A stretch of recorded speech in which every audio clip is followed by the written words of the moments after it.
Halo Sobat Dunia Seribu Besar, semoga Sobat selalu diberi kesehatan, panjang umur, dan rizki yang melimpah, amin. Sebelum masuk ke alur ceritanya, jangan lupa dukung channel ini ya dengan klik subscribe, like, komen, dan share, terima kasih. Mari kita lanjutkan perjalanan. Fang Yuan. Fang Yuan meletakkan cangkirnya, duduk. Baru pada saat itulah semua orang berani duduk. Di antara mereka, tidak semua teman sekelas hadir. Misalnya, Mo Bei, Qi Cheng, dan yang lainnya dengan latar belakang yang kuat, tidak termasuk di antara yang hadir. Sudah waktunya, saya harus pergi. Ini adalah pertemuan yang terorganisir dengan baik. Fang Yuan menunjukkan keinginannya untuk pergi. Gu Yue Dingzong setelah mendengar pujian itu, sangat gembira dan dengan cepat berdiri, mengeluarkan kantong uang dari sakunya. Tas itu dipenuhi dengan batu purba. Dia tersenyum dan membungkuk, setelah mendengar kebijaksanaan Tuan hari ini, saya merasakan pencerahan yang kuat, menuai hadiah besar. Ini adalah hadiah kecil, tapi saya harap Tuan dapat menerima tanda terima kasih saya. Dia berbicara banyak omong kosong, dan sejak awal perjamuan, dia telah menyanjung Fang Yuan tanpa henti, jadi bagaimana dia bisa mendapatkan pencerahan. Tetapi semua orang bertindak seolah-olah ini memang benar-benar terjadi, berteriak keras dan mendesak Fang Yuan untuk menerima rasa terima kasihnya. Fang Yuan tidak menolak, tersenyum ringan dan alami mengambil alih kantong uang ini. Berikutnya, adalah yang kedua, dan yang ketiga, secara bersamaan datang untuk menawarkan hadiah mereka, semua batu purba. Baiklah, baiklah. Fang Yuan tersenyum saat dia menerima semuanya. Puluhan tas berisi batu purba, bagaimana Fang Yuan bisa membawa semuanya? Gu Yue Dingzong setelah melihat ini, dengan cepat memanggil beberapa pelayan keluarga untuk membawa bebannya untuknya. Dalam waktu singkat ini, Fang Yuan mendapatkan hampir 10.000 batu purba. Terakhir, Fang Yuan perlahan berdiri, mengangkat cangkirnya sekali lagi, pertemuan kita adalah takdir, hubungan teman sekelas ini, baik Anda dan saya mengingatnya di hati. Ini benar-benar layak untuk diminum. Iya, dikatakan dengan baik, Tuan Fang Yuan. Ungkapan yang begitu sempurna, mengeluarkan kata-kata langsung dari hati kita, ini adalah bakat tidak diragukan lagi. Semua orang berdiri, memuji saat mereka mengangkat cangkir mereka. Mereka tidak memiliki latar belakang, atau latar belakang mereka tidak cukup kuat. Fang Yuan maju menjadi tetua klan, dan mereka takut akan balas dendamnya, tetapi pada saat yang sama mereka juga ingin memasuki jejaring sosial Fang Yuan. Fang Yuan tersenyum ringan, mengangkat tangannya dan bersulang dengan cangkir anggurnya. Pada titik ini, awan gelap menghilang, menunjukkan sinar bulan yang berkilau menyelimuti taman di luar. Udara sejuk bercampur dengan bau darah, dan kenyataannya sangat kejam. Tetapi di aula ini, itu sangat indah dengan lampu dan dekorasi yang indah, dipenuhi dengan anggur dan keberuntungan, dan semua orang tersenyum dangkal seolah-olah mereka berada di surga di bumi. Ini adalah daya tarik sistem. Mata Fang Yuan berbinar, saat dia menatap anggur di cangkirnya, pikirannya memikirkannya. Saat itu, ketika dia memeras teman-teman sekelasnya, itu hanya beberapa batu purba, tetapi dia menimbulkan protes publik. Namun saat ini, dia bahkan tidak perlu mengucapkan sepatah kata pun. Namun orang-orang ini semua bersedia, berjuang untuk menjadi yang pertama memberinya batu purba, setiap kantong memiliki lebih dari 100 batu purba. Perlakuan diferensial ini, di permukaan tampak seperti hasil dari status penatua Fang Yuan. Pada kenyataannya, kebenarannya adalah karena dia sebelumnya berada di luar sistem. Namun, saat ini, dia telah memasuki manajemen tinggi organisasi. Di bawah sistem, semua anggota dieksploitasi dengan sukarela. Bahkan tanpa petunjuk dari Fang Yuan, mereka akan maju dan menyuapnya. Beberapa akan menggunakan jaringan mereka untuk masuk ke faksinya, sementara wanita menggunakan pesona mereka untuk lebih dekat. Ini bekerja dengan cara ini di dunia ini, dan hal yang sama juga berlaku di bumi. Orang-orang di dunia ini lucu. Dirampok dan diperas hanya untuk kerugian yang sedikit dan mereka melawan dengan keras, meneriakkan ketidakadilan. Tetapi menyuap orang atas, mengirim hadiah, tubuh dan keperawanan, mereka melakukannya dengan sukarela. Dan mereka bahkan takut itu tidak cukup. Bisa mendapatkan begitu banyak batu purba hari ini semua meminjam kekuatan sistem. Fang Yuan tertawa dingin di dalam hatinya, memikirkan Gu Yue Qingsu, Mo Yan dan Qisan. Orang-orang berbakat seperti Gu Yue Qingsu memiliki bakat kelas B, mereka memiliki bakat kultivasi yang jauh lebih besar daripada Fang Yuan. Tapi semuanya berkultivasi perlahan, tinggal di alam peringkat 2 untuk waktu yang lama. Apakah mereka tidak bekerja cukup keras? Hehe, mari kita tertawa sedikit. Ini adalah kekurangan dan tekanan dari sistem. Kekurangan dan tekanan seperti itu tidak terlihat. Orang biasa bahkan tidak bisa merasakannya. Mengambil situasi Fang Yuan misalnya. Batu-batu purba yang diberikan orang-orang ini, jika digunakan pada diri mereka sendiri, pasti akan menjadi kekuatan pendorong menuju kultivasi mereka sendiri. Dengan demikian, penyuapan adalah bentuk kekurangan. Banyak peringkat rendah berjuang untuk menyuap atasan. Ini adalah bentuk mengumpulkan sumber daya dan membentengi otoritas atasan. Selain kekayaan moneter, ada juga kekurangan waktu. Elit seperti Gu Yue Qingsu tidak perlu menyuap orang lain, tetapi waktu mereka habis. Menyuruh Anda melakukan ini dan itu setiap hari, menjalankan tugas, melakukan misi, tetapi bertindak dengan benar, ini untuk perhatian dan bantuan atasan. Jika kali ini digunakan untuk berkultivasi, Gu Yue Qingsu akan menembus tahap puncak peringkat 2 dan mencapai peringkat 3. Kemudian menggunakan Wu Camgu, dia bahkan mungkin bisa membunuh Bai Ningbing. Bagian yang menakjubkan adalah, para tetua klan tidak ingin junior Gu Yue Qingsu ini naik ke peringkat 3 begitu cepat. Untuk bidak pion yang begitu berguna, jika dia benar-benar menjadi peringkat 3 dan memiliki status yang sama dengan mereka, bagaimana mereka bisa memanfaatkannya? Siapa yang mau mencukur otoritasnya? Dengan demikian, mereka secara sadar menyeret dan menekannya, bahkan menggunakan alasan, saya berpikir baik tentang anak ini, tetapi dia perlu berlatih. Hanya dengan memurnikan dia bisa menjadi batu giok sejati. Hehe, ini adalah kebenaran sistem. Jika seseorang tidak dapat melihat melampaui ini, terlepas dari seberapa heroik mereka atau seberapa berbakatnya, mereka hanyalah harimau dan naga yang dirantai, hanya menjadi budak. Orang-orang seperti Gu Yue Qingsu dan Qizong, tidak peduli seberapa cerdas atau berbakat mereka, lalu apa? Meskipun dia memiliki begitu banyak pikiran, pikirannya melintas dalam sekejap, dan hanya 1 detik berlalu dalam kehidupan nyata. Semuanya, tolong minum. Fang Yuan memindahkan cangkir ke bibirnya, menenggak minuman dalam 1 suap. Semua orang dengan cepat bersulang untuknya, tidak berani meninggalkan setetes pun. Selamat tinggal, Fang Yuan menangkupkan tinjunya, pergi. Para pelayan keluarga memegang batu-batu purba saat mereka mengikuti di belakangnya. Semua orang dengan cepat mengirimnya pergi. Tolong lanjutkan minum, kamu tidak perlu mengirimku pergi, kata Fang Yuan, tetapi semua orang tidak melakukannya. Sebaliknya, mereka meninggalkan kursi mereka dan melanjutkan sanjungan mereka. Fang Yuan melanjutkan, saya suka kedamaian dan ketenangan. Melihat ekspresinya, semua orang akhirnya mendapatkan niatnya dan tetap berada di aula.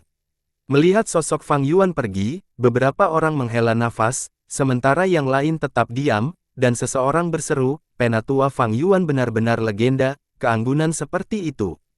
Mereka semua adalah katak di dalam sumur, hanya bisa melihat bulan dari bawah, memikirkan posisi Fang Yuan yang tidak terkendali tetapi tidak bisa melihat melampaui batasan sistem. Sebenarnya, selama seseorang bergabung dengan sistem, mereka akan dilemahkan, dan keuntungan mereka akan diorbankan. Bahkan pemimpin klan harus berkorban. Dia perlu mengelola klan, dan dengan ini dia menyumbangkan banyak waktu dan tenaga. Hanya saja anggota di bagian bawah rantai dirampas lebih parah. Semakin tinggi status seseorang, semakin banyak manfaat yang akan dinikmati. Awalnya, ketika Fang Yuan memeras batu purba, dia bekerja melawan sistem, bertindak sendiri dan bahkan tidak menyelamatkan saudaranya sendiri. Itu untuk menghindari perampasan ini. Dengan demikian, dia memiliki banyak waktu dan energi untuk naik ke peringkat 3 dan menjadi tetua klan, menyebabkan banyak orang berteriak heran. Tapi sekarang dia telah mengalami transformasi besar, menjadi tetua klan, temperamennya menjadi lembut dan hormat dengan otoritas dan status, menikmati manfaat dari seorang tetua klan, menyebabkan banyak orang dipenuhi dengan kecemburuan. Pemisahan dan penggabungan, masuk dan keluar, ini dipenuhi dengan kebijaksanaan dan pengetahuan yang mendalam. Tetapi berapa banyak orang yang dapat melihat dengan jelas di seluruh fakta ini? Fang Yuan tidak dieksploitasi, tetapi dia masih menikmati manfaatnya. Di mata manusia, ini adalah keanggunan dan keanggunan. Baiklah, taruh barang-barang itu di atas meja dan kamu bisa pergi, kata Fang Yuan. Para pelayan keluarga tidak berani berpendapat, diam-diam meletakkan barang-barang itu dan membungkuk kepada Fang Yuan sebelum pergi. Ini bukan lagi apartemen sewaan tempat Fang Yuan tinggal sebelumnya. Setelah maju menjadi lebih tua, klan memberinya bangunan bambu baru. Ada ruang belajar dan ruang rahasia untuk budidaya pintu tertutup di gedung bambu, tetapi tidak ada pelayan keluarga, Fang Yuan perlu menemukannya sendiri. Bunga Tusita, keluar. Fang Yuan berkehendakan di dalam hatinya dan dengan suntikan esensi purba perak putihnya, bunga Tusita yang berada di lidahnya sebagai tato segera menjadi hidup. Dia membuka mulutnya dan meludahkan, hanya untuk melihat cahaya merah muncul saat bunga Tusita berputar secara bertahap seperti lentera di udara, mengambang dan muncul di depannya. Fang Yuan mengaktifkan bunga Tusita. Seketika, lampu merah menyala dan menyebabkan seluruh area menyala dengan warna merah. Ketika lampu merah menyinari potongan-potongan batu purba, ada daya tarik tak berbentuk dan semua batu terbang keluar dari tas mereka dan memasuki bunga Tusita. Sesaat kemudian, lampu merah menghilang dan Fang Yuan membuka mulutnya. Bunga Tusita memasuki mulutnya sekali lagi, mendarat di lidahnya dan berubah menjadi tato lentera bunga merah. Bunga Tusita ini adalah gu peringkat 3, mampu menyimpan batu purba dan hal-hal lainnya. Di antara gu penyimpanan peringkat 3, ini adalah salah satu yang lebih baik, mampu menyimpan maksimal 30.000 batu purba. Tapi mengingat bahwa saya harus menyimpan barang-barang lain juga, yang paling banyak mungkin sekitar 15.000 batu purba. Meskipun ini adalah pertama kalinya dia menggunakan cacing gu ini, dengan pengalaman kehidupan sebelumnya, dia dapat dengan cepat memperkirakan batas gu. Batu purba adalah sumber daya paling dasar untuk kultivasi gu master, tidak dapat disangkal. Tanpa batu purba, gu masters akan sangat kekurangan kekuatan. Pendorong. Dan batu purba juga membantu memulihkan esensi purba dengan cepat, jadi dalam pertempuran ia memiliki banyak bantuan. Khusus bagi gu master yang bepergian sendirian, batu purba adalah jaminan paling dasar untuk bepergian. Biasanya, mereka membutuhkan setidaknya 10.000 batu purba untuk memastikan bahwa Master Gu memiliki kebutuhan dasar yang terpenuhi untuk jangka waktu tertentu. Dan sesekali, mereka membutuhkan pengisian ulang. Penyelamatan 15.000 batu purba, untuk Fang Yuan, masih terlalu sedikit, tetapi juga pada kisaran yang dapat diterima. Pertama saya meminjam 3.000 batu purba dari Cilian, dan dengan penghasilan hari ini, saya tidak perlu khawatir tentang batu purba untuk sementara waktu. Dalam 6 klasifikasi, saya memiliki gu bulan darah dan gu kanopi langit untuk serangan dan pertahanan, sayap petir untuk gerakan, bunga tusita untuk penyimpanan, dan rumput telinga komunikasi bumi untuk pengintaian. Saya hanya kekurangan gu penyembuhan, hitung Fang Yuan. Dia sebelumnya memiliki rumput vitalitas daun 9, tetapi Fang Yuan sudah menyerahkannya, sehingga bisa mendapatkan bunga tusita. Tetapi untuk rumput vitalitas daun 9 peringkat 2 ini, bahkan dalam kepemilikan Fang Yuan, kemampuan penyembuhannya tidak memuaskan. Cacing gu penyembuhan peringkat 3, ada beberapa yang diinginkan. Vitalitas tak berujung gu dapat mempertahankan penyembuhan dan menghabiskan sedikit esensi purba. Pada catatan ini adalah yang terbaik untuk gu master sepertiku dengan bakat rendah. Ada juga rumput abadi, gu yang dapat menyelamatkanku selama aku memiliki satu napas tersisa, ini adalah jenis gu pelestarian hidup terbaik. Yang paling optimal adalah gu kemandirian, mengandalkan kekuatan gu sendiri. Semakin besar kekuatan gu master, semakin dapat merangsang metabolisme gu master dan dengan demikian memulihkan luka lebih cepat.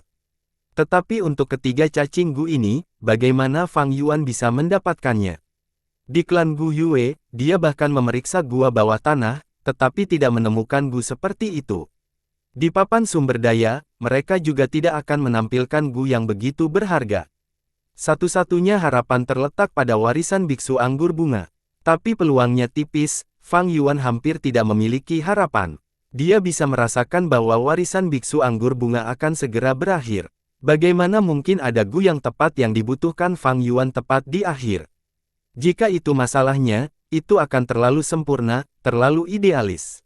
Tapi Fang Yuan tahu betapa kejamnya dunia ini. Menaruh kepercayaan Anda pada hal seperti itu kenaifan. Tapi meski begitu, saya harus selesai menjelajahi tanah warisan ini. Setidaknya untuk Chen Shao Golden Centipede itu, aku harus menaklukkannya, pikir Fang Yuan dalam hatinya. Meskipun dia telah berencana untuk menyelidiki tanah warisan anggur bunga, Fang Yuan tidak dapat menemukan waktu untuk melakukannya. Dengan status tuanya, banyak yang mengawasinya, dan dengan jadwal padat gelombang serigala, banyak pertempuran harus dilakukan dan dia tidak memiliki kesempatan untuk pergi. Pada saat dia kembali ke gua rahasia celah batu, itu lebih dari 10 hari kemudian. Akhir musim panas, malam hari. Hujan baru saja berhenti, membawa suasana musim gugur itu sendiri.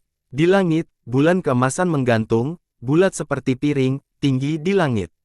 Mendengar teriakan serigala samar bercampur dengan jangkrik yang tersisa, Fang Yuan berdiri di lereng, berbalik dan mengamati. Desa Guyue cerah dengan banyak lampu yang menyala. Tembok yang robek telah diperbaiki berulang kali, kehilangan kedamaian dan ketenangan yang pernah dimilikinya. Itu hampir seperti binatang besar yang telah mengalami banyak pertempuran, tergeletak di tanah terengah-engah. Setelah kelahiran kembali saya, bahkan kemajuan gelombang serigala telah banyak berubah. Dalam ingatan saya, serigala mahkota guntur tiba 3 hari yang lalu, tetapi sekarang tidak terlihat. Fang Yuan melihatnya, sebelum menggerakkan pandangannya. Malam ini dia berhasil memeras waktu, dan harus memanfaatkannya dengan baik. Sesaat kemudian, dia memasuki gua rahasia celah batu lagi. Pintu masuk gua sengaja ditutupi abu-abu. Tidak pernah ada langkah kaki di atasnya, menunjukkan bahwa tempat ini belum ditemukan. Metode deteksi kecil ini tidak bisa disebut profesional, tetapi pengalaman Fang Yuan memanfaatkannya dengan baik. Tentu saja, dia tidak hanya memiliki satu metode pencegahan, dan setelah beberapa lapis pemeriksaan, dia akhirnya memastikan bahwa gua rahasia ini masih aman untuk saat ini. Dia menghela nafas lega. Lagi pula, sejak kelahirannya kembali, banyak hal telah berubah. Terutama selama gelombang serigala, Gu Master lebih sering berpindah-pindah, jadi seseorang mungkin telah menemukan tempat ini. Dia memasuki terowongan dan masuk ke ruang rahasia kedua. Mendorong pintu batu, dia memasuki hutan batu. Di hutan batu, jalan setapak yang pernah dia gali dipenuhi dengan monyet batu mata giok lagi. Tapi Fang Yuan sekarang, sudah menjadi Master Gu peringkat 3. Meskipun Blood Moon Gu tidak memiliki kekuatan menyerang tertinggi di antara cacing Gu peringkat 3, itu pasti jauh lebih unggul daripada Monglo Gu. Fang Yuan menghabiskan 6 jam, memusnahkan hampir 10 kelompok monyet, membuka kembali jalan untuk dirinya sendiri. Dia datang ke area paling tengah dan menuruni tangga batu yang kasar, memasuki ruang rahasia ketiga. Sebuah pintu batu menghalangi jalannya, dan di pintu batu ada ukiran, Gua Golden Centipede genting, komunikasi bumi adalah cara untuk menghindari bencana. Terakhir kali, dia terjebak pada langkah ini. Tapi kali ini, dia membuka pintu batu tanpa ragu-ragu, melangkah ke dalam kegelapan. Dia memegang obor yang menerangi 10 anak tangga di sekitarnya. Gua kelabang ini lebar, memiliki ketinggian 3 meter, dan lebar 2 meter. Ada juga banyak jalan sempit yang membentang kemana-mana. Kemanapun Fang Yuan berjalan, api akan terus menerangi tempat itu dan menghilangkan kegelapan. Awalnya gua itu hanya memiliki suara langkah kakinya, tetapi segera segala macam suara datang dari mana-mana. Suara itu berkumpul menjadi satu tubuh kolektif, terus terdengar. Di tepi area yang terang, dia segera melihat sejumlah besar kelabang. Mereka ganas. Hanya karena api yang terang mereka tidak menyerang Fang Yuan. Tetapi Fang Yuan tahu bahwa seiring berjalannya waktu, kelabang akan bertambah jumlahnya, dan dengan bagian belakang mendorong yang di depan, kebuntuan ini akan segera dipatahkan. Tapi dia tidak keberatan. Jika dia masih peringkat 2 hanya dengan pertahanan Gu Giok putih, dia pasti tidak akan menyebabkan keributan seperti itu, menarik pergerakan kelompok kelabang. Tapi sekarang dia peringkat 3, pertahanan kanopi langit Gu sudah cukup baginya untuk menahan gigitan serangga, dan satu-satunya perhatiannya adalah Raja Serangga tempat itu, Chen Shao Golden Centipede. Itu telah muncul. Fang Yuan sengaja menggunakan jejak esensi purba perak putihnya dari bukaannya, melepaskannya ke udara, memperlihatkan aura Master Gu peringkat 3-nya. Aura ini menyebabkan Chen Shao Golden Centipede merasakan ancaman yang kuat. Untuk itu, Fang Yuan telah melangkah ke wilayahnya, dan binatang buas ini perlu segera dihilangkan. Fang Yuan berjaga-jaga terhadapnya. Kelabang emas gergaji ini panjangnya sekitar 1 meter, tubuhnya selebar 2 kepalan tangan. Ia pertama kali mendarat di pinggiran area yang terang, melingkarkan tubuhnya di sekelilingnya, seperti ular piton menyergap mangsanya. Tetapi pada saat berikutnya, ia bergerak perlahan dengan banyak kaki yang menopang beratnya saat secara bertahap semakin dekat ke arah Fang Yuan. Aura peringkat 3 Fang Yuan hanya membuatnya waspada, dan tidak takut.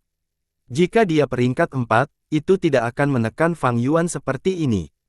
Jika dia peringkat 5 dan hanya mengungkapkan sedikit aura itu akan berlari untuk hidupnya. Fang Yuan mengangkat obor tinggi-tinggi. Saat api menyala, itu menerangi sekeliling dan gerakan bayangan. Di bawah cahaya api, kerangka luar Chainsaw Golden Centipede memancarkan cahaya yang menakutkan. Di sisi tubuhnya, ada gigi gergaji berwarna perak. Saat semakin dekat, gigi gergaji juga bergerak, terlihat seperti gergaji mesin yang melambat, mengeluarkan suara berdengung. Kelabang lainnya berkumpul ke arah Fang Yuan dari dinding dan tanah. Beberapa kelabang naik ke langit-langit, lalu jatuh, mendarat di bahu dan punggung Fang Yuan. Fang Yuan tidak keberatan, dia mengaktifkan Sky Canopy Gu, dan cahaya kristal putih tebal muncul di tubuhnya, bentuk baju besi yang secara halus terlihat saat menutupinya sepenuhnya. Anggota tubuh beracun kelabang tidak bisa berbuat apa-apa melawan baju besi kristal putih ini. Kelabang yang berputar dan berputar memanjat wajahnya atau di belakang telinganya, itu sedikit menjijikkan, tetapi tingkat daya tahan Fang Yuan jauh melampaui ini, sehingga mengabaikan mereka sepenuhnya. Di kehidupan sebelumnya, dia telah makan hampir semua hal di hutan belantara, dan bahkan kelabang yang tidak beracun dimakan mentah. Faktanya rasanya tidak terlalu buruk, hampir agak aneh pada awalnya, tetapi dia terbiasa setelah memakannya sebentar. Dia hanya mengarahkan perhatiannya pada Chainsaw Golden Centipede. Kelabang emas gergaji mesin bergerak secara bertahap, mengurangi jarak antara Fang Yuan dan dirinya sendiri. Ketika ada jarak 3 hingga 4 langkah di antara mereka, Fang Yuan menghentikan esensi purba perak putih agar tidak bocor dan ini menyebabkan auranya langsung melemah. Chainsaw Golden Centipede sangat merasakan itu, sehingga langsung meningkatkan kecepatannya, bergerak seperti garis emas. Pow! Dalam sekejap mata, itu telah memperpendek jarak, dan melingkar di sekitar perut Fang Yuan. Kecepatan ini sangat cepat. Itu pertama kali tampak tidak bergerak, kemudian pada saat ia bergerak, ia melesat seperti cahaya keemasan. Ketika Fang Yuan berhasil bereaksi, kelabang emas gergaji mesin ini sudah melingkar di pinggangnya seperti ular, membuka mulutnya dan menyerang ke arah wajah Fang Yuan. Fang Yuan dengan cepat mengulurkan kedua tangannya, meraih kepala kelabang emas ini. Chainsaw Golden Centipede berjuang, dan Fang Yuan yang memiliki kekuatan 2 babi hutan, merasa bahwa kekuatannya tidak mencukupi. Apalagi ketika 2 tepi bilah Chainsaw Golden Centipede mulai bergerak cepat. Denting-denting. Kekuatan tarikan dan tebasan yang kuat menggiling cahaya putih kanopi langit Gu. Sekaligus, esensi purba perak putih Fang Yuan dengan cepat habis saat cahaya putih menggiling dengan gergaji mesin, menyebabkan percikan api beterbangan. Esensi purba Fang Yuan hanyalah esensi purba perak ringan tahap awal, dan dengan hanya 42% dalam penyimpanan, itu tidak dapat mendukung pengeluaran seperti itu. Namun, Fang Yuan tidak terpengaruh, meskipun dia tidak bisa bebas dari Chainsaw Golden Centipede, dia memiliki kartu truf. Jangkrik musim semi musim gugur. Dia berkehendaki di dalam hatinya, dan bayangan jangkrik musim semi musim gugur muncul dari lubangnya. Jangkrik musim semi musim gugur secara bertahap pulih, kedua sayapnya lembut dan baru seperti daun segar, dan pada saat yang sama tubuhnya memiliki kilau kayu kerajaan. Tapi secara keseluruhan, itu masih mengeluarkan perasaan kematian yang layu. Itu telah pulih sekitar 20%, sehingga auranya jauh lebih kuat. Setelah aura ini bocor, Chainsaw Golden Centipede yang sedang berjuang keras segera menyerah. Itu hanya cacing gu liar peringkat 3. Melawan aura jangkrik musim semi musim gugur peringkat 6, ia tidak berani bergerak sama sekali. Fang Yuan merasakannya dengan sangat jelas. Sebelumnya dia masih mencengkeram Chainsaw Golden Centipede seperti ular piton beracun, menggunakan segala cara untuk mencegahnya menggigit, saat berikutnya, itu telah menjadi tali yang lembut dan tidak berbahaya. Fang Yuan tersenyum ringan, menggunakan esensi purba perak putihnya ke Chainsaw Golden Centipede yang pada dasarnya telah menyerah. Keinginan Fang Yuan bekerja tanpa hambatan, benar-benar menghilangkan kesadaran liar yang dimilikinya. Dalam beberapa napas, Chainsaw Golden Centipede sudah disempurnakan oleh Fang Yuan. Fang Yuan melepaskan kedua tangannya.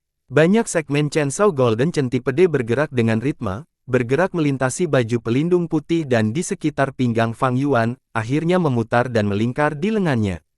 Kelompok kelabang di sekitarnya pergi seperti air surut. Kelabang emas gergaji mesin liar, karena kesadaran alaminya, mampu mendominasi kelompok serangga. Tapi sekarang kehendak Fang Yuan menggantikannya, Chainsaw Golden Centipede kehilangan kemampuannya untuk berkomunikasi dan mengendalikan kelompok. Fang Yuan tidak menghilangkan kelabang ini, malah membiarkannya pergi. Mungkin dalam belasan tahun lebih, Chainsaw Golden Centipede baru mungkin lahir. Tapi ini tidak ada hubungannya lagi dengan Fang Yuan. Dia membiarkan Chainsaw Golden Centipede tergantung di bahunya saat dia menyelidiki lebih dalam ke dalam gua. Terowongan kelabang ini memiliki banyak jalur, dan setelah bergerak sebentar, jalur utama terbelah menjadi 3 cabang. Fang Yuan pertama kali menggunakan rumput telinga komunikasi bumi, dan setelah beberapa saat, dia menghilangkan jalur tengah. Memilih jalan di sebelah kanan, dia bergerak selama setengah jam dan menemukan jalan buntu. Dia hanya bisa mundur dan melewati jalur kiri. Dengan mempertahankan Chainsaw Golden Centipede, dia bisa menghalangi kelompok kelabang dan menyebabkan mereka menjauh dari manapun dia pergi dengan aura kelabang emas. Ini sangat membantu pencariannya. Tidak lama setelah dia memasuki jalur kiri, kelompok kelabang yang menjauh mengungkapkan sebuah gua, dan dia menemukan beberapa petunjuk di sana. Ini adalah tanda-tanda konstruksi manusia. Hati Fang Yuan tergerak. Sangat jelas, jalur ini digali oleh biksu anggur bunga awalnya menggunakan laba-laba 1000 li serigala tanah. Fang Yuan bergerak di sepanjang jalur ini dengan kecepatan lambat, dengan sabar menyelidiki. Ada banyak kelabang di jalur ini, dan ini adalah kabar baik lainnya bagi Fang Yuan. Ini karena daerah dengan kelompok serangga yang tinggal di sana memungkinkannya untuk menghilangkan kemungkinan perangkap yang ditempatkan. Terowongan ini lebih panjang dari yang dia harapkan. Fang Yuan menghabiskan lebih dari 12 jam dan berjalan lebih dari 3 li jarak. Lereng berangsur-angsur bergerak turun saat Fang Yuan mendekati area bawah tanah yang dalam. Sesekali, dia berhenti dan menggunakan rumput telinga komunikasi bumi untuk menghilangkan kemungkinan ancaman. Swoosh desir. Suara apa ini? Fang Yuan akhirnya mendengar suara aneh. Segera, dia menyadari apa itu. Ini air, jangan bilang. Pikirannya bergerak cepat saat dia punya ide. Di ujung terowongan, dia melihat dinding kristal. Dan di balik dinding kristal, ada air. Di dalam air, ada sungai berwarna abu-abu yang mengalir dalam spiral, seperti tornado mini, berputar-putar tanpa henti dalam sistem yang mandiri. Seperti yang saya pikirkan, ini adalah musim semi-esensi alami. Melihat ini, perhatian Fang Yuan tergugah. Segera setelah itu, dia melihat bahwa di balik dinding kristal berair ini, ada sesuatu yang lain di musim semi. Kuncup bunga dengan warna biru dan putih saling berturutan, dengan santai mengambang di mata air. Ini, sebenarnya adalah teratai harta karun esensi surgawi. Fang Yuan terkejut. Saat Fang Yuan melihat teratai harta karun esensi surgawi, banyak keraguan di hatinya dihilangkan. Dia secara kasar bisa berspekulasi apa yang telah terjadi. Kembali ke masa lalu, 1000 tahun yang lalu. Seorang Master Gu peringkat 5 yang soliter datang ke Gunung King Mao dan secara kebetulan menemukan mata air roh alami bawah tanah ini. Dia bersukacita dan menetap di sini. Dia mulai menggabungkan penduduk desa Fana yang tinggal di sekitar kaki gunung bersama-sama, membentuk prototipe desa Guyue. Dia mengambil lebih dari 100 istri dan selir, dengan sembarangan menyebarkan garis keturunannya. Dia adalah nenek moyang klan Guyue, pendiri desa Guyue. Waktu berlalu, dan dia meninggal mengakhiri generasi pertama, kemudian yang kedua, ketiga sampai mencapai generasi keempat. Pemimpin klan generasi keempat memiliki bakat kelas A dan berkultivasi ke peringkat 5, menciptakan zaman keemasan lainnya untuk klan. Suatu hari, Jalan Iblis Gu Master datang ke desa. Dia botak dan berotot, mengenakan pakaian merah muda dan bergerak sendirian, hobi favoritnya adalah mencemari wanita yang tidak bersalah. Itu adalah iblis terkenal dari jalan iblis, biksu anggur bunga. Siapa yang tahu pertemuan kebetulan apa yang dialami biksu anggur bunga ini, untuk dapat mengetahui resep untuk menyempurnakan teratai harta karun esensi surgawi. Setelah banyak persiapan, dia hanya kekurangan mata air roh alami untuk menyempurnakan bunga gu ini. Setelah melihat sekeliling, dia akhirnya memilih pegas roh desa Gu Yue. Pada awalnya, dia menggunakan kepura-puraan membeli anggrek bulan untuk perlahan-lahan mendekati petinggi klan Gu Yue dan mendapatkan detail tentang klan Gu Yue. Setelah itu, dalam pertempuran dengan pemimpin klan generasi keempat, dia mampu mencapai kemenangan penuh dengan kekuatannya yang tangguh. Dia tidak hanya membunuh kepala generasi keempat, tetapi juga menjatuhkan sebagian besar tetua. Namun, tubuhnya terinfeksi oleh Monsado Gu. Kemampuan Monsado Gu adalah untuk membatasi esensi purba dan tidak cukup untuk berakibat fatal. Namun, biksu anggur bunga tidak bisa menyembelih sembarangan jika dia ingin menyempurnakan teratai harta karun esensi surgawi, karena itu akan menarik banyak perhatian dan menghambat kemajuan. Dengan demikian, dia memilih untuk melakukan hal-hal dari kegelapan. Dia menggunakan laba-laba seribu li serigala tanah untuk menggali terowongan, diam-diam maju ke area ini. Karena persiapan menyeluruh yang telah dia buat sebelumnya dan dengan bahan yang cukup, dia dapat menyempurnakan teratai harta karun esensi surgawi di mata air roh. Teratai harta karun esensi surgawi memiliki latar belakang yang luar biasa. Resep fusinya telah dibuat ribuan tahun yang lalu oleh Master Gu dari faksi yang benar, yang mulia Genesis Teratai Abadi. Teratai harta karun esensi surgawi hanyalah Gu bunga peringkat 3, tetapi memiliki rute kemajuan dan bisa menjadi peringkat 6 teratai kekaisaran harta karun esensi surgawi, yang menduduki peringkat ke-6 di antara daftar peringkat 10 besar Gu abadi besar. Nilainya hampir sama dengan jangkrik musim semi musim gugur. Teratai harta karun esensi surgawi memiliki reputasi sebagai mata air roh portabel, karena dapat menghasilkan batu purba. Namun, proses fusinya memiliki harga yang sangat tinggi. Untuk menyempurnakan teratai harta karun esensi surgawi, harus ada mata air roh alami. Mata air ini harus penuh dengan energi purba, dan tidak bisa menjadi mata air roh yang telah digunakan selama bertahun-tahun, dengan cadangannya mengering. Setelah fusi berhasil, pegas roh ini akan benar-benar tidak berguna dan akan kehilangan kemampuannya untuk menghasilkan batu purba, menjadi hanya mata air biasa. Mata air roh alami sangat berharga. Orang hanya perlu melihat bagaimana mata air roh ini telah menopang Master Gu yang tak terhitung jumlahnya dari klan Gu Yue selama hampir 1 milenium untuk mewujudkan hal ini. Memurnikan teratai harta karun esensi surgawi akan benar-benar menghancurkan mata air roh ini. Tapi itu baru permulaan. Jika ingin naik ke peringkat 4, dibutuhkan 7 pegas roh, 9 di peringkat 5, dan 11 untuk peringkat 6. Selain itu, banyak cacing Gu yang sangat berharga akan dibutuhkan sebagai bahan tambahan. Jika saya membawa teratai harta karun esensi surgawi ini, itu akan seperti membawa mata air roh skala mini bersama saya.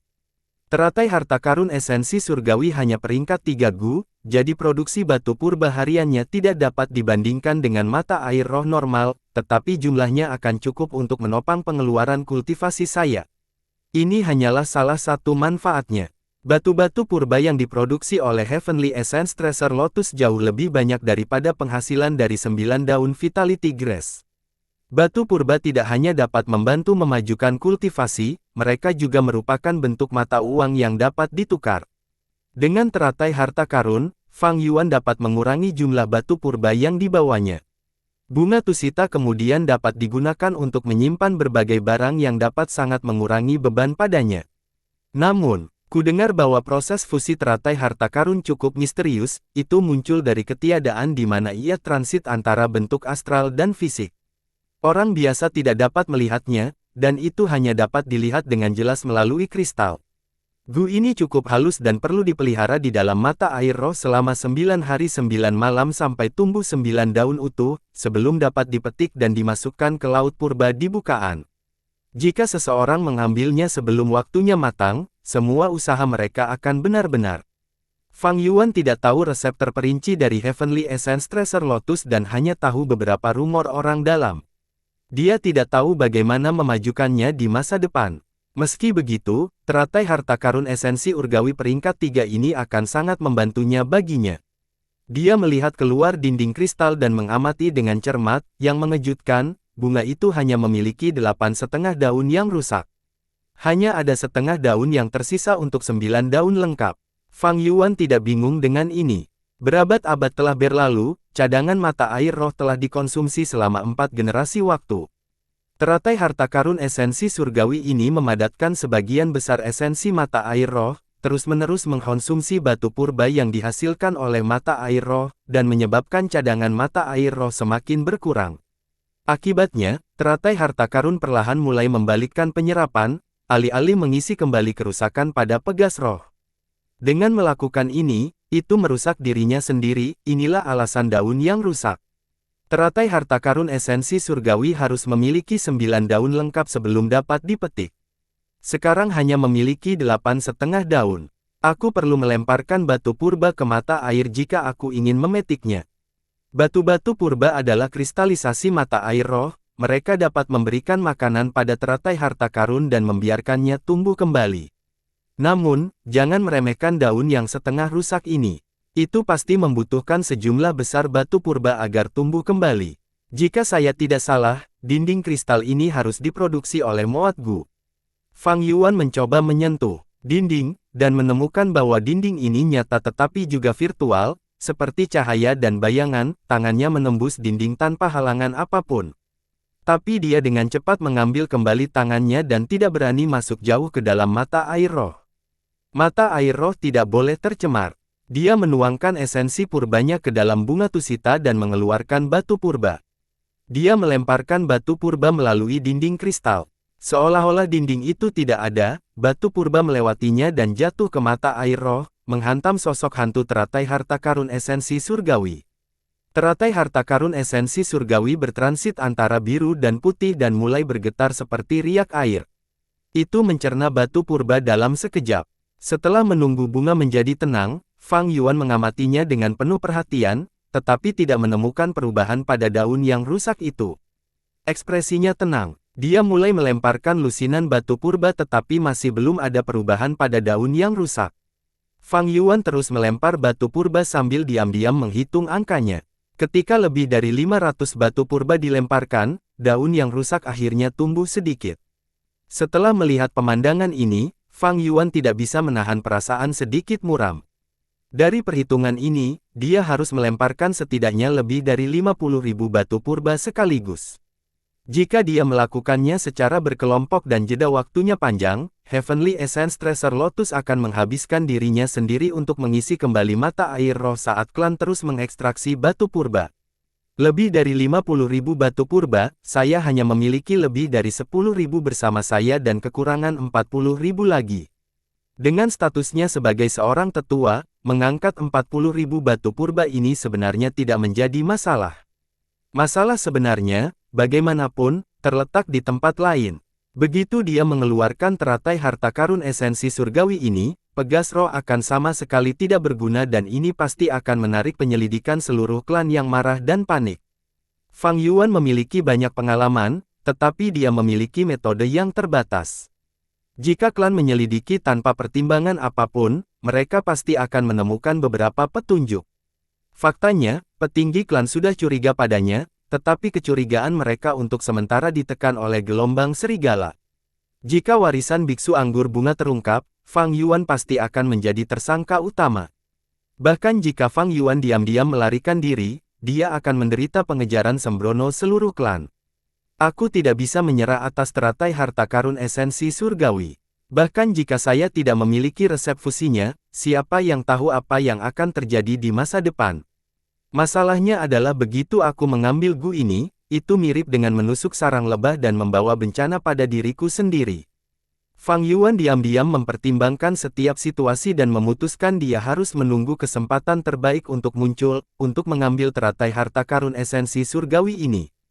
Teratai harta karun esensi surgawi ini harus menjadi warisan terakhir dari biksu anggur bunga. Tetapi ada banyak poin yang mencurigakan untuk ini. Biksu anggur bunga akan datang ke tempat ini untuk menyempurnakan teratai harta karun esensi surgawi. Jadi kecelakaan macam apa yang dia temui untuk terluka parah sehingga dia harus buru-buru menyiapkan warisan ini sebelum meninggal.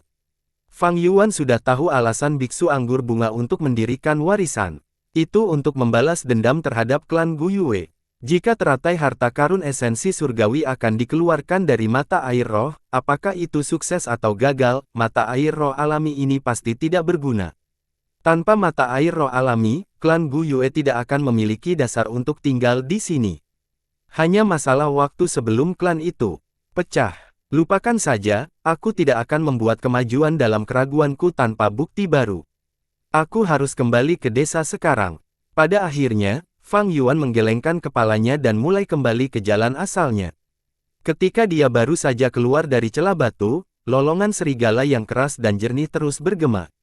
Suara ini, Fang Yuan menjadi muram dan dengan cepat bergerak. Ketika dia mencapai tepi sungai di luar celah batu, dia bisa mencium bau darah yang kental.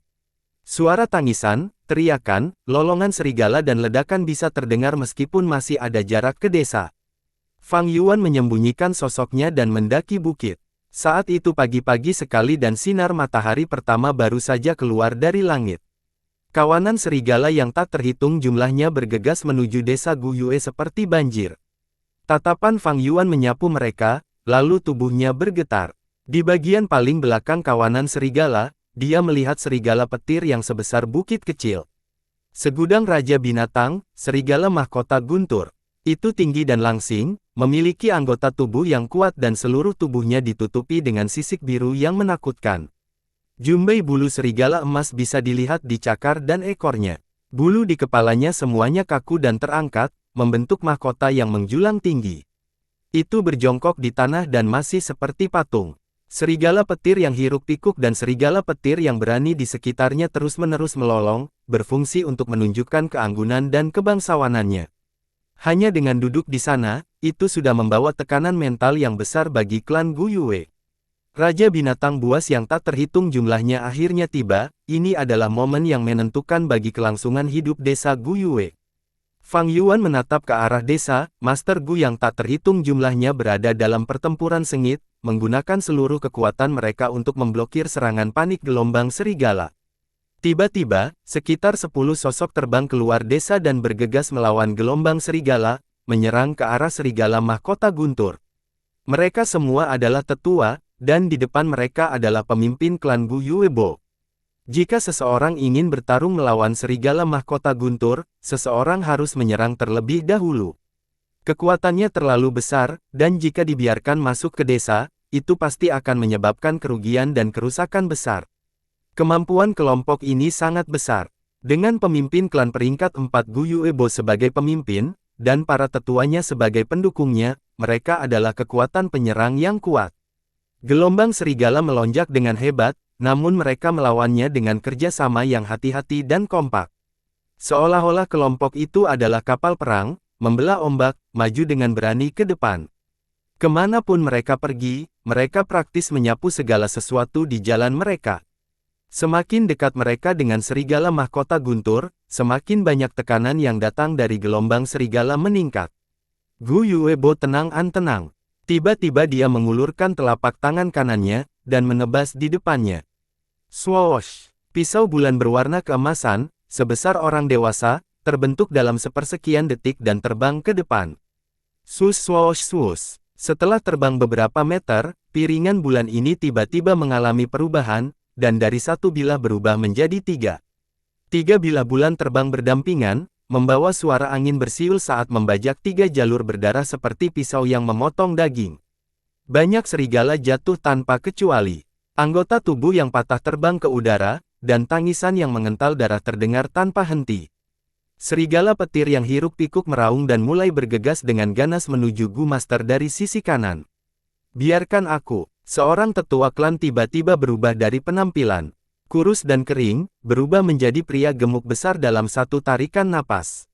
Dengan keras, dia menggunakan perutnya yang bulat dan mengirim serigala petir yang hiruk-pikuk terbang menjauh. Serigala petir yang hiruk-pikuk datang dengan deras, dan semakin besar kekuatan tabrakan, semakin kuat pantulan kembali. Itu dilemparkan tinggi ke udara, memotong busur dan akhirnya jatuh ratusan meter jauhnya. Para tetua lainnya menunjukkan segala macam kemampuan. Ada beberapa dengan rambut panjang seperti jarum, terus-menerus menembakkan dan menyapu serigala petir. Beberapa dari mereka memiliki tubuh mereka ditutupi dengan baju besi ringan, dengan paksa menanggung robekan dan gigitan serigala. Serigala mahkota guntur pergi dari keadaan setengah duduk, dan perlahan berdiri. Itu dengan tegas menatap Gu Master yang bergegas ke arah dirinya sendiri, dan mata gelap serigala itu bersinar dengan peringatan.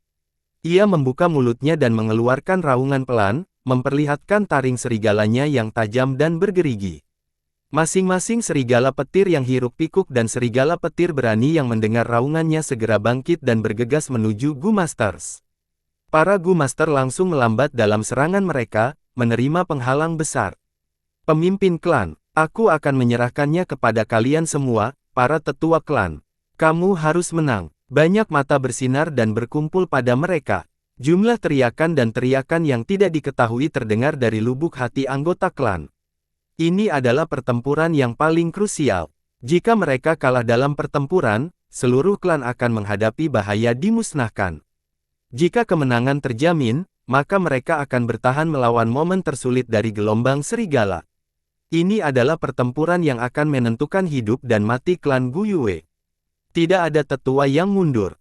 Mereka mendorong ke depan, sambil berlumuran darah. Meskipun mereka tidak kehilangan jumlah apapun, tidak ada dari mereka yang luput dari cedera. Mereka menghilangkan semua rintangan di sekitar mereka, sampai mereka menghadapi serigala mahkota guntur, lalu menyerang ke arahnya. Terapi cahaya Gu. Tiba-tiba seorang tetua klan wanita Parubaya mengulurkan kedua tangannya, dan cahaya putih bersih dan hangat menggelembung. Cahaya pertama kali mengalir ke tubuh pemimpin klan, dan kemudian dipantulkan ke masing-masing tetua klan lainnya. Ini adalah Gu penyembuhan peringkat 3 dengan sifat area efek, dan itu bisa langsung menyebabkan luka pada Gu Master berhenti berdarah. Luka ringan akan pulih sepenuhnya, sedangkan luka berat akan sembuh setengahnya. Lanjutkan bertarung. Gu Yuebo meraung keras. 5 tetua klan menggesek lengan mereka saat mereka mendengar sinyal itu, dan mengirim bilah bulan terbang ke langit. Tiba-tiba seorang tetua klan meraung saat semua otot di tubuhnya meletus dan mengembang 3 kali, menjadi kera raksasa bulu putih. Ia melompat di depan kelompok, tangannya menyatu. Gu Yuebo melangkah ke kedua tangannya, dan dengan raungan pelan, kera itu menendang dari tanah dan mengulurkan pinggangnya, menggunakan semua kekuatan di tubuhnya untuk melemparkan Gu Yuebo ke langit. Bulan mengundang Gu. Gu Yuebo mengulurkan tangan kirinya, itu mengeluarkan cahaya bulan ungu yang kabur, seperti pusaran air.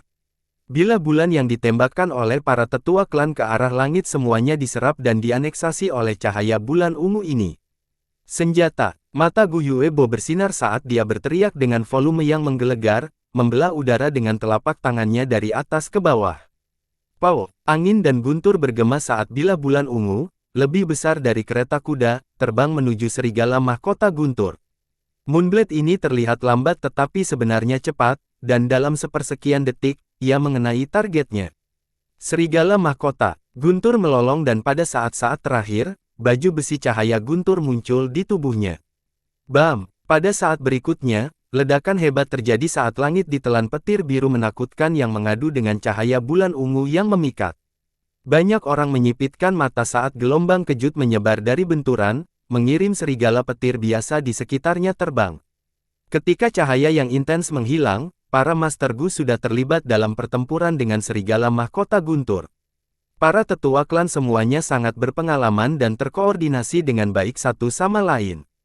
Seorang tuan tua-tua dengan rambut putih mengambang menembakkan jarum darinya tanpa henti seperti hujan. Di sisi lain, seorang Gu Master wanita meniup api dari lubang hidungnya seperti ular yang tersisa, dan dia menyemburkan gelombang api oranye dan menyerang dua sisi pada saat yang bersamaan. Ada 3 Master Gu lainnya, satu berubah menjadi kera putih, sementara yang lain mengubah otot-ototnya menjadi baja dari ujung kepala sampai ujung kaki saat mereka berdua mencoba mengekang serigala mahkota guntur. Master Gu lainnya melemparkan boneka Gu dalam jumlah yang tak ada habisnya, menuangkan esensi purbanya dan mengubahnya menjadi tentara rumput lapis baja anggur atau pelayan kayu dengan tombak merah, menggunakannya sebagai pakan untuk menarik serangan yang datang. Healing Gu Masters berdiri di lingkaran luar, menggunakan terapi Light Gu dari waktu ke waktu. Di samping mereka adalah Gu Master defensif, memberi mereka perawatan dan perlindungan. Serigala mahkota guntur telah dipukuli dengan buruk. Tungkai depan kanannya memiliki luka besar, darah mengalir tanpa henti. Ini adalah hasil dari serangan bilah bulan ungu beberapa saat yang lalu. Itu meraung terus-menerus saat jatuh ke dalam perangkap Gu Master yang direncanakan dengan baik. Bahkan jika ia memiliki semangat untuk melawan, tidak banyak yang bisa dilakukan. Para Gu Master menenun dan melompat-lompat di sekitarnya seperti kutu pada kucing atau anjing. Mereka terus bergerak dan menarik ruang saat mereka bekerja dengan chemistry sepenuhnya. Tetapi situasi yang baik tidak bertahan lama, karena serigala mahkota guntur perlahan mulai beradaptasi, sementara luka di tubuhnya tidak berhenti sembuh. Jelas bahwa ia memiliki Gu penyembuhan di tubuhnya. Ini adalah kabar yang sangat buruk. Keberadaan Gu penyembuhan berarti bahwa ini adalah perang gesekan. Wild Gu hanya bisa menggunakan esensi alami langsung dari udara, sedangkan Gu Master hanya bisa menggunakan esensi purba dari lubang mereka sendiri. Setelah pertempuran mencapai 15 menit kemudian, serigala mahkota guntur tiba-tiba melolong ke arah langit, dan semburan kilatan petir menyelimuti seluruh tubuhnya, sementara kecepatannya meningkat tajam 1 kali lipat. Tetua yang telah berubah menjadi kera putih tidak bisa menghindar tepat waktu. Tidak dapat bereaksi terhadap perubahan ini, dia digigit oleh serigala mahkota guntur dan tengkoraknya terkoyak menjadi 2 oleh tarikan serigala.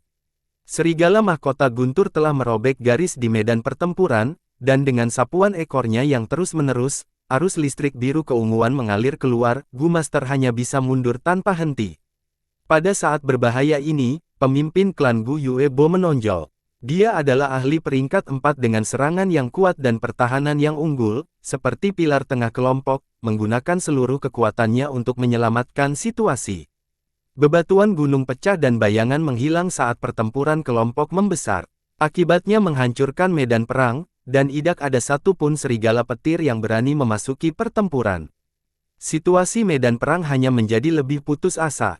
Luka serigala mahkota guntur menjadi semakin berat, pendarahan tidak dapat berhenti, dan tulang bisa terlihat di luka yang lebih dalam. Pada saat yang sama, Master Gu juga menderita kerugian besar, sejauh ini mereka telah kehilangan 6 tetua klan. Jika bukan karena pengiriman segera dan mendesak dari tetua klan desa, datang untuk membantu pertempuran, pertempuran mungkin sudah lama runtuh. Semuanya, berdirilah kuat, memegang adalah kunci kemenangan. Gu Yuebo membunuh sampai matanya merah, dan suaranya serak saat dia memberikan segalanya untuk membangkitkan semangat. Tetapi pada saat ini, serigala mahkota guntur tiba-tiba mengamuk, dan tubuhnya diselimuti lapisan cahaya merah terang. Peringkat 4 Berserk Gu, kekuatan, kecepatan, kelincahan, dan atribut lainnya serigala mahkota guntur tiba-tiba naik menjadi 2 kali lipat dari basis aslinya. Boom! Ada suara keras saat menggesek cakar kanannya, mengubah tetua klan menjadi bubur daging lengkap. Dengan jentikan ekornya, suara angin meletus dan jaring listrik terbang keluar, menjebak ladang rumput dan boneka kayu, lalu membakar semuanya menjadi arang. Aku tidak bisa mengikuti, boneka-boneku sudah habis. Tetua itu berteriak, ketakutan. Dengan situasi yang berubah menjadi lebih buruk, teror Raja Binatang Buas yang tak terhitung jumlahnya dilepaskan sepenuhnya, membuat semua orang putus asa.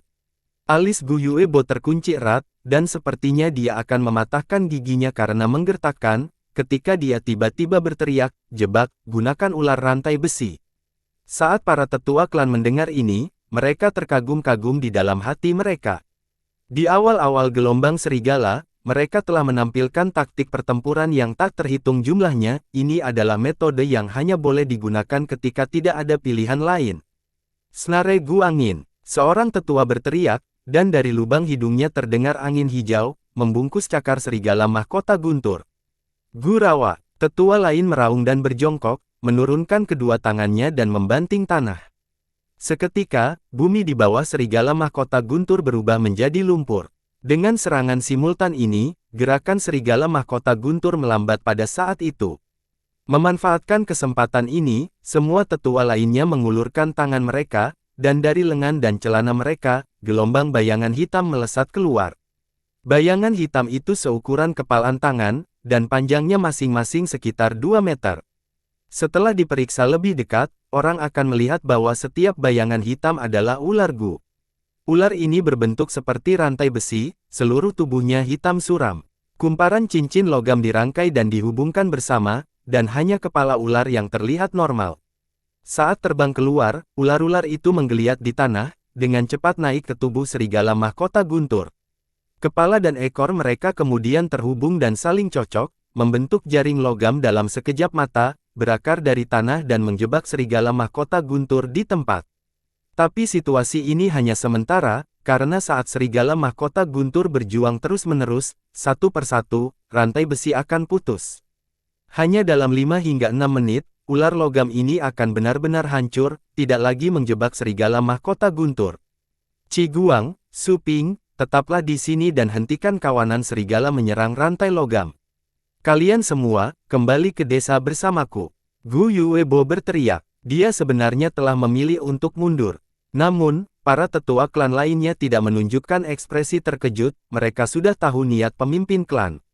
Mereka bergegas kembali ke desa, dan segera seorang tetua klan datang ke arah mereka dan berkata, "Tuan pemimpin klan, semuanya sudah disiapkan." Gu Yuebo mengangguk, memerintahkan kelompok untuk pergi ke paviliun klan. Di alun-alun sebelum paviliun klan, sudah ada hingga 100 Master Gu yang duduk di tanah. Master Gu ini terutama adalah mereka yang terluka parah dan tidak bisa memasuki pertempuran dalam waktu singkat. Masing-masing wajah mereka membawa ekspresi tenang menghadapi kematian tanpa rasa takut. Sementara itu bagi mereka yang masih memiliki kemampuan untuk bertempur, mereka bertarung di garis depan. Dengan pertempuran yang mencapai saat ini, klan telah memberikan segalanya. Dalam situasi yang mengerikan ini, bahkan manusia telah dimobilisasi. Menggunakan setiap kehidupan manusia untuk diubah sebagai dinding daging, menghalangi gelombang serigala untuk saat ini memberi Gu Master waktu untuk memulihkan diri dan berkumpul kembali. Gu Yuebo dan para tetua klan pergi ke aula leluhur paviliun klan. Di bawah tablet peringatan nenek moyang mereka, mereka semua berlutut di lantai. Kepada leluhur agung di atas saya, kami keturunan sangat malu. Gelombang serigala bergejolak, dan desa telah jatuh ke dalam situasi hidup dan mati. Kami memohon kepada leluhur kami yang agung untuk datang dan membantu kami. Ketika Gu Yuebo selesai berbicara dengan suara rendah, aula leluhur menjadi sunyi yang dalam. Tetesan tetes. Beberapa darah tetua klan merembes keluar dari luka mereka yang diperban dengan tergesa-gesa, menetes ke lantai. Gu Yuebo dan para tetua klan lainnya menahan napas, bahkan tidak berani terengah-engah atau bernapas keras. Kembali pada hari itu, ketika pemimpin klan generasi pertama merasa kematiannya semakin dekat, dia berangkat untuk meninggalkan desa. Sebelum kepergiannya, dia meninggalkan sebuah wasiat. Itu berbicara bahwa jika klan itu pernah jatuh ke dalam bahaya binasa, mereka dapat berdoa di hadapan tablet peringatannya. Pada saat itu, Cacing Gu akan turun dari langit dan membantu desa melewati situasi sulit. Sepanjang sejarah, klan Gu Yue telah menderita krisis besar beberapa kali, dan mereka telah menangani bencana dengan cara ini.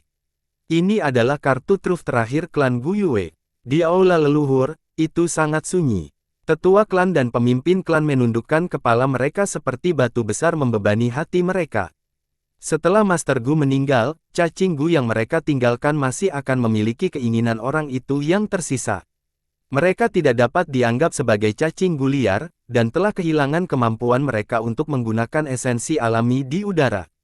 Cacing Gu ini dapat dianggap sebagai perpanjangan hidup Master Gu khusus itu. Hati semua orang gelisah. Kepala klan generasi pertama telah meninggal setidaknya selama 1000 tahun, jadi apakah metode yang dia tinggalkan masih efektif? Tidak ada yang tahu. Lagi pula, sejak krisis terakhir, sudah 200 tahun. Mengapa mereka mundur? Di lereng, Fang Yuan melihat pemandangan ini dan menjadi curiga. Di kehidupan sebelumnya, kultivasinya terlalu rendah, sehingga dia tidak bisa belajar tentang rahasia klan. Tapi segera tubuhnya bergetar, menemukan bahwa sekelompok cacing terbang telah turun dari langit. Ini adalah, mata Fang Yuan menyipitkan mata saat cahaya dingin bersinar. Ada hingga 100 cacing Gu terbang dalam kelompok, membentuk awan merah, turun dan mendarat di alun-alun desa. Bas bas bas. Suara-suara yang dipancarkan oleh kelompok serangga memasuki aula leluhur, dan para tetua klan mengangkat kepala mereka, menunjukkan ekspresi kegembiraan yang panik. Terima kasih leluhur agung, atas perlindungannya.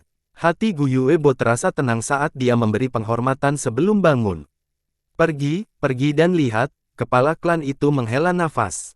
Di wajahnya, ada kebahagiaan, kesungguhan dan kesedihan, ekspresi yang rumit. Meninggalkan aula leluhur dan berdiri di tangga gedung, semua orang bisa melihat bahwa di alun-alun desa, ada tornado merah yang mengamuk. Cacing Gu ini hanya seukuran ujung jari.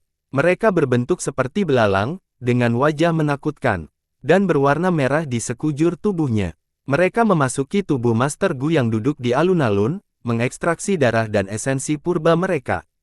Dalam beberapa waktu napas, satu serangga berkembang biak menjadi lebih banyak cacing. Dengan demikian, jumlah Gu meningkat pesat seiring berjalannya waktu. Terus-menerus ada cacing Gu baru yang diproduksi, terbang ke kulit Gu Maser dan terbang keluar, dan kemudian menggali lagi.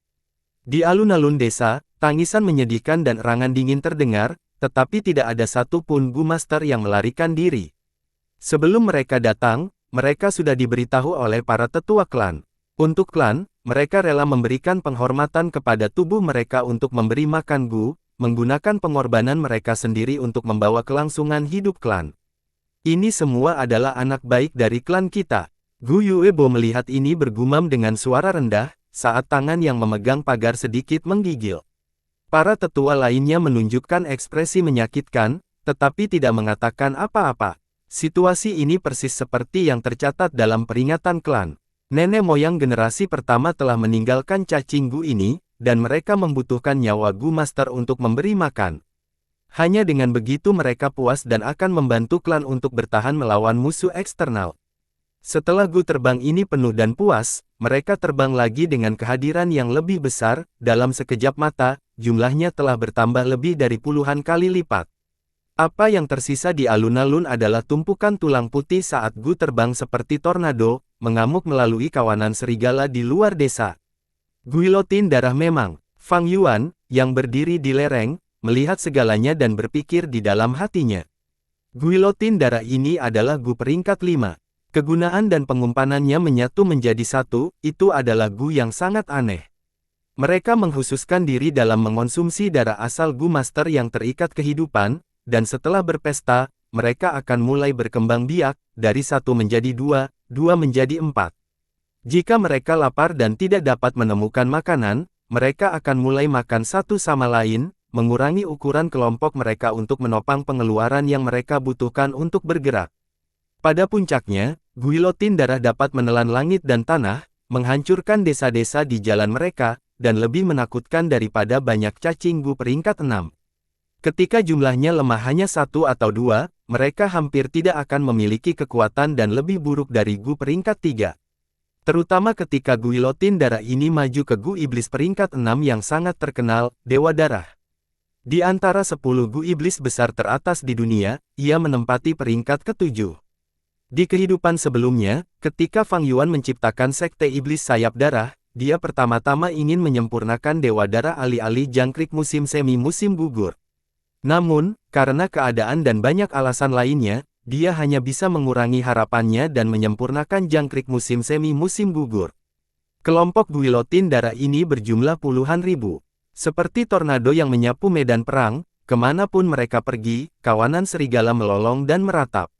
Mereka terbang ke kiri dan ke kanan, memasuki tubuh serigala petir dan dalam beberapa napas, darah serigala petir akan sepenuhnya terserap.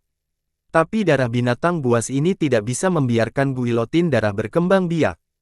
Hanya darah asal Gu Master yang mengandung esensi purba yang dapat mencapai efek ini.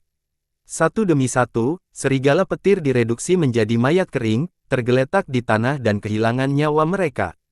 Hanya serigala petir yang berani dan arus petir serigala petir yang hiruk-pikuk yang bisa menahan guilotin darah ini. Namun, mereka hanya bisa menyetrum sejumlah kecil. Serangga terbang, sebelum sejumlah besar guilotin darah akan bergegas dan menyedot mereka ke dalam mayat kering. Melolong, jaring baja itu pecah sepenuhnya saat serigala mahkota guntur mendapatkan kembali kebebasannya, melolong marah. Guilotin darah mendeteksinya dan berkumpul dengan cepat, membentuk awan merah besar dan menelan serigala mahkota guntur sepenuhnya. Ekor serigala mahkota guntur berayun saat arus petir biru melesat keluar dan mengubah ratusan dan ribuan guilotin darah menjadi keripik. Suara letupan itu seperti petasan yang meledak. Embusan angin bertiup, membawa serta bau terbakar yang mengerikan dari guilotin darah panggang. Guilotin darah memang guilotin peringkat 5, tetapi tanpa pengguna, ia hanya bisa menyerang secara langsung. Serigala mahkota guntur memiliki beberapa gu peringkat 4 yang tinggal di dalamnya, dan beberapa memiliki metode serangan area yang luas, melawan guilotin darah ini. Serangga terbang bergerak seperti awan merah saat tubuh serigala mahkota guntur seperti bukit melolong dan berjuang, menciptakan malapetaka. Pada saat ini, tubuh besar serigala mahkota guntur menjadi kelemahannya saat guilotin darah seukuran ujung jari memanfaatkannya. Pertempuran itu sengit. Saat sejumlah besar guilotin darah jatuh ke tanah, baju besi serigala mahkota guntur ditembus, dan beberapa guilotin darah mengebor jalan mereka masuk dan mulai menghisap darah dengan sembrono. Tanpa pilihan lain, serigala mahkota guntur hanya bisa menyemprotkan plasma petir ke tubuhnya sendiri, menyetrum guilotin darah ini. Tapi dengan cara ini, otot-otot permukaannya digoreng, mengeluarkan bau daging matang yang harum. Serangan gelombang serigala di desa sudah berhenti. Di bawah komando serigala mahkota guntur, banyak serigala petir menyerang kelompok serangga sebagai gantinya. Para Gu Master bisa dikatakan telah lolos dari kematian, dan banyak yang menahan napas saat mereka menyaksikan pertempuran yang intens dan tragis ini dengan gugup. Kelompok serangga itu seperti wabah kematian. Banyak serigala petir akan bergegas masuk dan mati segera setelah itu. Namun, pengorbanan serigala petir juga menyebabkan kelompok serangga menghadapi pengeluaran tinggi. Guilotin darah turun dalam jumlah.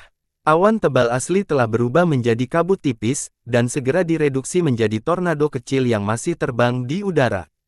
Serigala mahkota guntur berjuang dan melarikan diri, mulutnya melolong saat berlari dengan segala kecepatannya.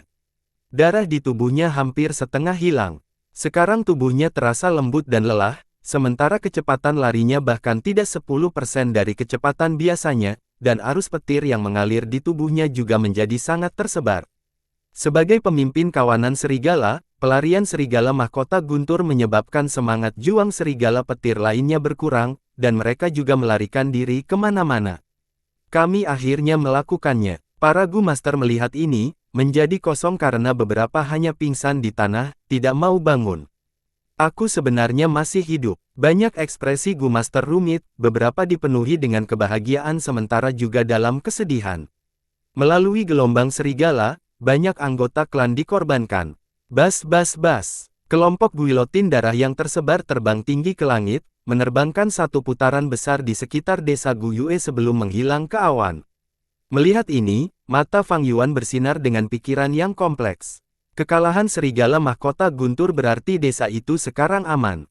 Faktanya, sebagian besar kawanan serigala mati atau terluka, jadi mereka tidak lagi memiliki jumlah yang begitu besar. Gelombang serigala ini, bisa dikatakan telah berakhir. Namun, kawanan serigala menyimpan dendam, dan selama Raja Binatang Buas yang tak terhitung. Jumlahnya ini tidak mati, selama gelombang serigala berikutnya ia akan menyerang sekali lagi. Setelah bertahun-tahun memulihkan diri, itu akan menjadi lebih cerdik dan lebih kuat. Dalam situasi saat ini, itu adalah yang terlemah. Membunuhnya sekarang dan mendapatkan cacing Gu di tubuhnya, dapat membantu mengisi kembali beberapa kerugian klan. Yao Zong, Geyan, kalian berdua tetap di belakang dan mengurus situasinya. Tetua klan lainnya, ikuti aku dan serang serigala mahkota guntur. Gu Yue buru-buru memerintahkan, sebelum memimpin 7 tetua yang tersisa yang mampu bertarung keluar dari desa dan menuju arah di mana serigala mahkota guntur melarikan diri. Tatapan Fang Yuan bersinar, menimbang di dalam hatinya, meskipun kekuatan klan sangat berkurang, situasi saat ini tidak berantakan. Selain itu, guilotin darah ini memiliki asal-usul yang mencurigakan, sebaiknya saya mengikuti pemimpin klan dan memeriksa situasinya. Mengatakan demikian, ia masuk ke mode siluman dan menuruni lereng. Timbangan siluman Gu dan Thunderwings Gu tidak dapat digunakan secara bersamaan. Thunderwings Gu adalah Gu peringkat 3, dan setelah diaktifkan itu membentuk sepasang sayap petir yang tidak dapat disembunyikan oleh Gu timbangan siluman peringkat 2. Melawan tetua klan peringkat 3, kemampuan menyembunyikan Stealth Scales Gu tidak efektif.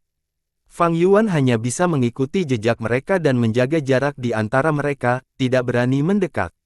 Ketika serigala mahkota guntur menyerang, dia masih berada di gua rahasia celah batu dan tidak berpartisipasi dalam pertempuran.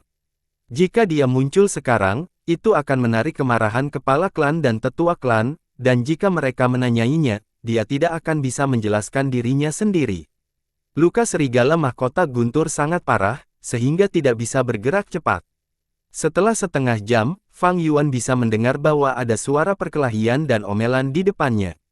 Dia pergi ke sana secara diam-diam, naik ke batu gunung, mengamati pertarungan Gu Masters. Serigala mahkota guntur tergeletak di tanah dengan banyak luka baru di tubuhnya. Darah mengalir tanpa henti saat terengah-engah. Matanya yang redup menunjukkan bahwa itu sangat dekat dengan kematian. Tua Gezerbai, kamu dan orang-orangmu pasti memiliki wajah, datang ke sini untuk memanfaatkan situasi. Hehehe, Gu Yuebo, itu bukan hal yang benar untuk dikatakan. Serigala mahkota guntur ini jelas dihentikan oleh kami, dapatkan petunjuk dan persetan. Gu Yuebo dan pemimpin klan Bai terhenti, saling waspada satu sama lain. Sarang serigala memiliki 3 serigala mahkota guntur, semuanya banyak sekali raja binatang buas, masing-masing memiliki kawanan puluhan ribu serigala petir. Tetapi mereka tidak merekatkan bersama, dan mereka juga tidak dapat menekan satu sama lain. Gerakan kawanan serigala mengandalkan kerjasama. 3 serigala mahkota guntur memiliki kecerdasan, masing-masing menargetkan 3 kelompok binatang buas besar untuk diburu. Di mata mereka, manusia juga binatang buas, dan bahkan mangsa. Dalam pemahaman mereka, gelombang serigala adalah sesi berburu besar-besaran. Di Gunung Qingmao, klan Xiong, Gu Yue, dan Bai mampu hidup selama ratusan tahun. Secara alami, mereka semua memiliki kartu truf masing-masing. Klan Xiong adalah yang terlemah, masih menahan gelombang serigala dengan susah payah bahkan sekarang. Klan Bai telah bangkit tahun-tahun ini, dan kekuatan kumulatif mereka telah melampaui klan Gu Yue. Setelah membunuh serigala mahkota guntur dan mendorong kembali gelombang serigala, pemimpin klan Bai membawa tetua klannya ke desa Gu Yue, mencoba menemukan beberapa peluang. Berpikir bahwa benar-benar ada kesempatan seperti itu. Dengan demikian mereka memblokir serigala mahkota guntur di lembah ini. Tubuh serigala mahkota guntur memiliki banyak cacing gu, dan beberapa bahkan peringkat 4. Darah, tulang, mata, dan bulu serigala mahkota guntur semuanya adalah bahan penyempurnaan yang berharga. Klan Gu Yue secara alami tidak akan melepaskan mereka, dan di bawah kemarahan yang hebat, mereka menyerang. Hehehe, Fang Yuan, kamu benar-benar datang. Aku sudah menunggu begitu lama. Di dinding gunung, terdengar tawa dingin. Fang Yuan mengangkat kepalanya, hanya untuk melihat seorang pemuda berpakaian putih turun dari langit saat bila es menebas wajahnya dengan tekad. Bersambung.